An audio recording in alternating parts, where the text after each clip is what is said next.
There is no colleague for whom I have had more affection and more respect than Joy Reid. I love everything about her. I have learned so much from her. I have so much more to learn from her. I do not want to lose her as a colleague here at MSNBC. And personally, I think it is a bad mistake to let her walk out the door. It is not my call, and I understand that, but that's what I think. I will tell you, it is also unnerving to see that on a network where we've got two, count them, two non-white hosts in primetime, both of our non-white hosts in primetime are losing their shows. And that feels worse than bad, no matter who replaces them. That feels indefensible, and I do not defend it. The ultra-woke Rachel Maddow accuses her own network of racism in an unhinged rant following the axing of the equally woke Joy Reid. As many of you know, Joy Reid, one of the single most repulsive personalities in the legacy media, was fired from MSNBC over the weekend after her fledgling show, The Readout, was canceled. My show had value, and that, I'm sorry, that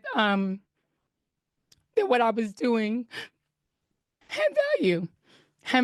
And in the end, I'm sorry, I try not to cry on TV. And I think this is kind of like being on TV, so I apologize.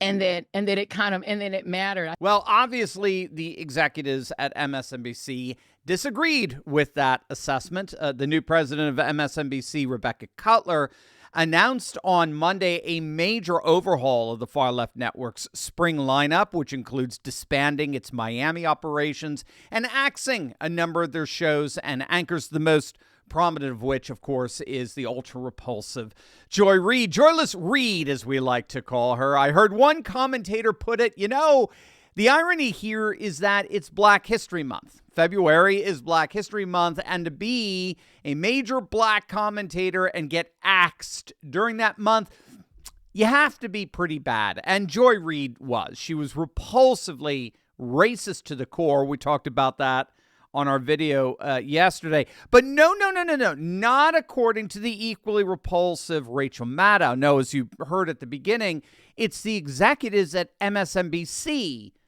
who are the real racists. And now she's freaking out that the whole of MSNBC is basically collapsing. Dozens of producers and staffers, including some who are among the most experienced and most talented and most specialist producers in the building, are facing being laid off. They're being invited to reapply for new jobs. That has never happened at this scale in this way before when it comes to programming changes, presumably because it's not the right way to treat people, and it's inefficient and it's unnecessary, and it kind of drops the bottom out of whether or not people feel like this is a good place to work, and so we don't generally do things that way. The anxiety and the discombobulation is off the charts. It is not news for me to tell you that the press and freedom of the press are under attack in a way that is really, it's a big deal for our country. It's very visceral for us here. Yeah, cry me a river. Can you believe these meltdowns? I mean, their world is literally imploding right before their very eyes, and they have no idea how to handle it. And so they're actually having these meltdowns, these public meltdowns on live TV. Now, not to be left out of all of this, the now disgraced former anchor of CNN, the left-wing activist Don Lemon, resurfaced from under his rock to lambast Megyn Kelly's celebration of the firing of Joyless Reid. Needless to say, it was a conceptual mess, as it usually is the case with this borderline illiterate Don Lemon. So let me just say to Megyn Kelly, in my 30-some years as a journalist and my 50-some years as a person of color, go yourself, okay? I usually don't like to talk about her because she's one of those people, she thrives on it. She has built the second part of whatever of her career on being a troll. Okay, so this is what she said. Remember when Joy Reid laughingly mocked white women tears as pathetic and offensive to her?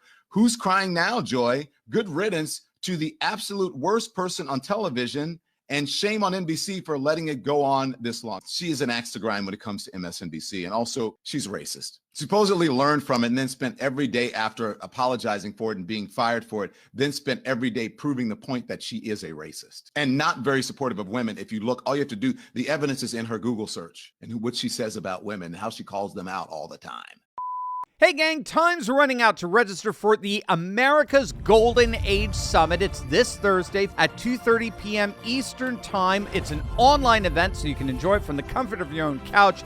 You do not want to miss it. I've got an incredible lineup of guests ready to show you exactly how to prosper in this historic new golden age, from building wealth and getting healthy to thriving in the patriot economy. And here's the deal. Register today for $10 with promo code GoldenAge25 and get a free extra ticket to give away, plus loads of free bonuses, including 3 months of Courageous Conservatives Club membership.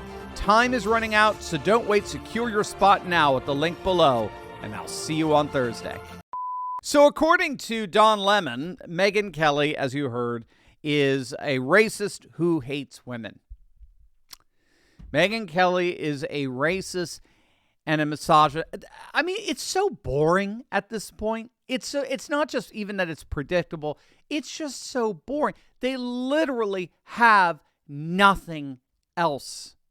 The woke left has been reduced to a bunch of cultural Marxist cliches, racism, sexism, transphobia, and they appear completely incapable of thinking outside the box of that victimhood mentality. The huge problem for them is that the vast majority of the population is quickly moving away from the very woke liberalism that these media personalities remain mired in. And that's one of the key reasons they're all dropping like flies right now in the legacy media. Interestingly, Megyn Kelly did have Victor Davis Hanson on the other day, and he pointed out that after 2020, after COVID, after the George Floyd riots, after J6, MSNBC went full woke. I mean, they thought we had reached a new Marxist revolutionary moment in our nation, and they really saw themselves as the leaders of that revolution. And so Hanson noted that these people over at MSNBC, and to a lesser extent CNN, thought they could ride this wave and propel it. They could say anything they wanted. The blinders were off. The muzzles were off. They could say, they could do anything, no matter how absurd, no matter how blatantly racist and woke. And when all is said and done, they miscalculated, and I think the execs at MSNBC have figured this out. They miscalculated the country. The country was not in the mood for a Marxist revolution. Quite the contrary. The country was actually moving en masse more toward a counter-revolution, what we call civilizational populism, civ-pop on this channel, where more and more people were sick of a wide-open border. They were suffering from a cost of living crisis propelled by record inflation. They were aghast at the whole transgendered stuff with kids. They were shocked by the rise of violent crime, and they were shocked by a political and media elite that completely dismissed those concerns as not rooted in reality. Right? We were told every single day that the border was totally secure, and to the extent that it wasn't, well, that was all Trump's fault. We were told the economy was the greatest economy in the history of humanity. We were told that these so-called gender-affirming care was saving lives, that violent crime rates were actually going down to some historic lows. So all our concerns were dismissed as invalid, and we were told instead we needed to trust the experts, as it were. And then Trump came along and said, everything you're concerned about is right. I'm just as concerned as you are. The country's gone to hell under Biden. Elect me, and I'll make America great again. I'll sign a slew of executive orders on day one to seal our borders. I'll enact the single biggest mass deportation program in our nation's history. I'll sign an executive order that allows developers to drill, baby, drill and bring down energy costs. I'll sign an order that ends the trans madness with kids once and for all. I'll sign an order that recognizes only two genders legally. I'll restore law and order across the country and the like. And what happened? What happened as a result of those promises? Trump ended up winning the biggest landslide victory of any Republican since, I would argue, since 1984. His election in November was even bigger than Bush Sr.'s victory in 88 because Bush borrowed his coalition from Reagan and quickly unraveled it with his blatant betrayal of his Read My Lips pledge. By contrast, the MAGA coalition is Trump's coalition. He won it with his own coalition. So it's no wonder, according to the latest Harvard-Harris poll that just came out yesterday, it's not only that President Trump is enjoying a very positive approval rating, is a +9 approval rating, 52% approved, 43% disapproving. But most strikingly, there's a clear supermajority support for virtually every one of Trump's major executive orders. 81% support deporting illegal migrants who've committed crimes. That's 8 in 10 voters, gang. 76% support the undertaking of full-scale efforts to find and eliminate waste, fraud, and abuse from our federal government. 76% support closing the border. 69% support banning trans athletes from competing in women's sports. 68% support declaring that there are only two genders. 65% support merit-based hiring and the elimination of all DEI initiatives. 63% support freezing all foreign aid. 61% support reciprocal tariffs. 59% support cutting government expenditures. 57% support ending bans on offshore drilling. Do you see the pattern here? This is super majority support. This is the new consensus. It is MAGA.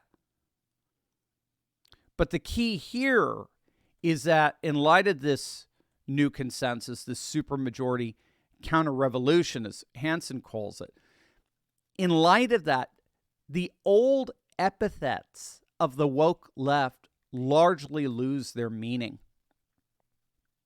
When the supermajority voters see their counter-revolution enacted,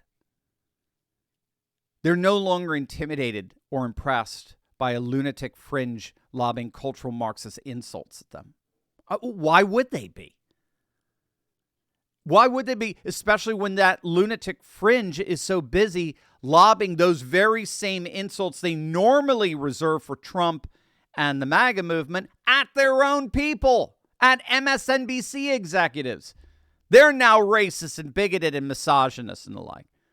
Their own people are now getting bombed by these cultural Marxist epithets. And you don't have to be a genius to figure out that when everyone is now a racist, no one is.